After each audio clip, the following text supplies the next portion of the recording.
Hey, what's up guys? It's really late night. It's about 3 o'clock in the morning and I'm coming back with another volume to the Fear, Faith, and Dreams. This one is going to be 5 small problems that can cause big problems later. So without further ado, let's jump right in. Number 1. You are a person who has blood pumping through their body, you're a procrastinator. Sorry to tell you if you didn't already know, but it's just a human thing. Everyone procrastinates. Some of us have it worse than others. Some of us procrastinate more than others. Some of us procrastinate less. Everyone has it differently, but at the end of the day, everyone procrastinates. However, it is up to you to stop yourself from being such a bad procrastinator that your procrastination deters you from getting to your dreams. So when you think about things that you need to do to better yourself in order to chase your dreams, if an excuse always comes up right after, you need to stop your mindset, change it around, and do something different, because that is not helpful. As I always like to say, excuses are tools of incompetency, which they really are. Any excuse you can find a reason to do what you actually need to do. Number 2.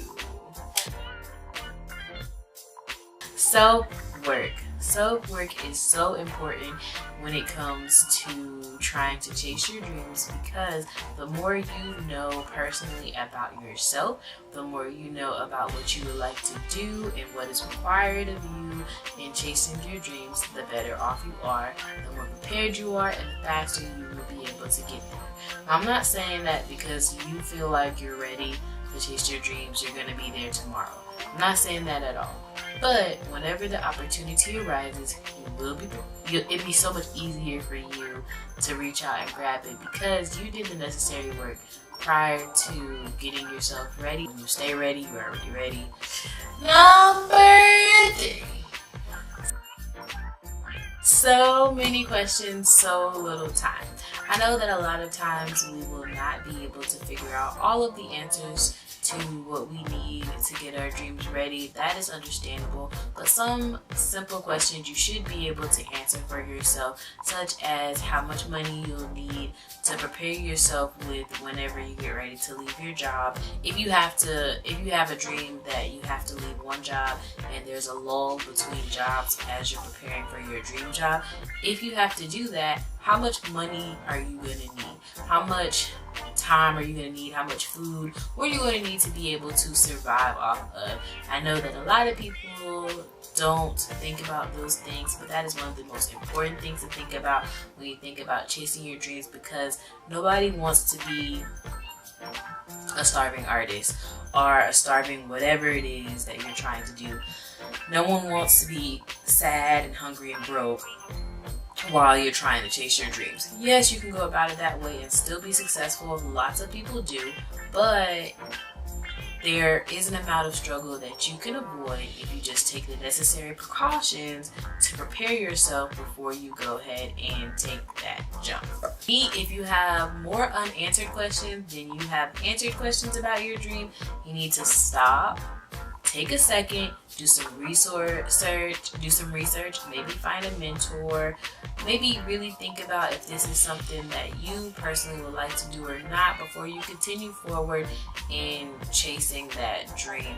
I know a lot of things sound exciting, but we are people of many things, so a lot of things will sound exciting to you. Maybe you want to do one of multiple things. Take one of those things and really put your all into it and really find out all the information that you can about it so that you can decide if that's something that you will want to do. Number 4.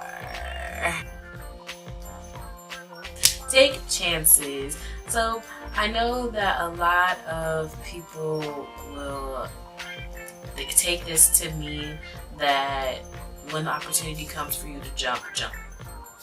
And while you should jump, because I do believe that you have to take a jump before you can fly, I'm speaking more or less of smaller chances. I know that there are some small chances that always arise around us in certain situations right before we get to the dream job that we want.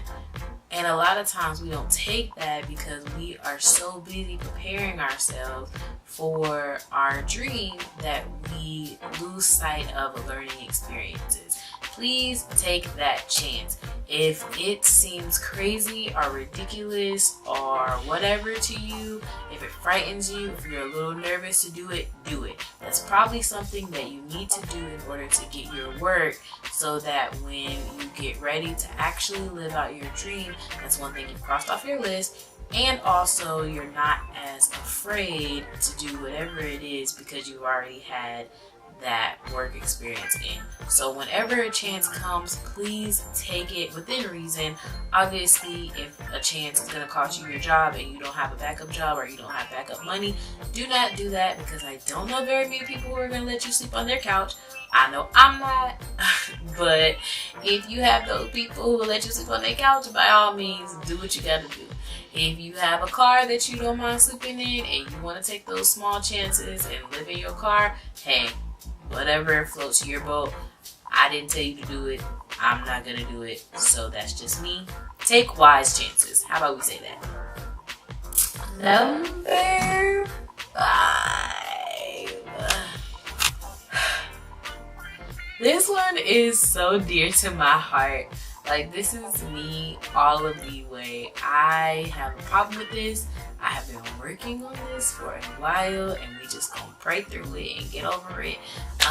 Do not overthink. Stop overthinking. Stop overthinking. Stop overthinking.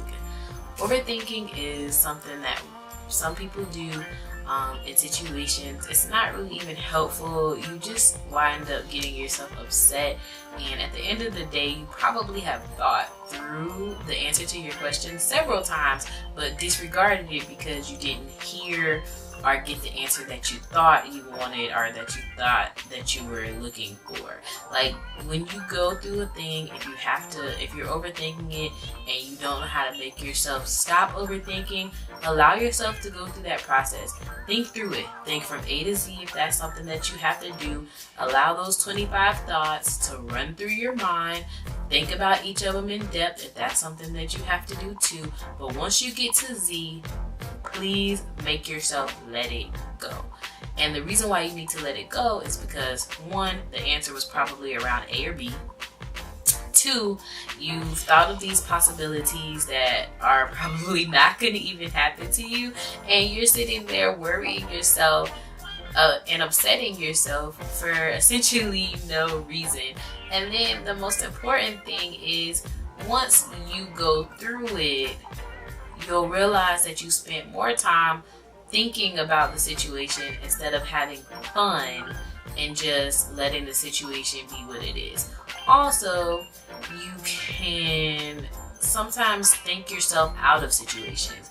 So instead of doing something that you were kind of iffy about, but maybe a little excited about, you'll completely shut down because you've allowed yourself to think of the 25 worst things that happen instead of the one great thing that's going to happen, the one confusing thing that's going to happen, and the one bad thing that probably won't happen, but we're just going to put it out there just because our mind does that. That's completely pointless, and I promise you, you really don't even need to do that. So if overthinking is a problem for you, please let it go. Allow yourself to think through the process that you need to think through, and then chuck it. Let it go. So I hope that you guys found these things helpful. If you have any comments, concerns, or want me to touch on anything more in depth, my information will be down in the description box below, and I'll be happy to get back to this for you guys. Have a good night.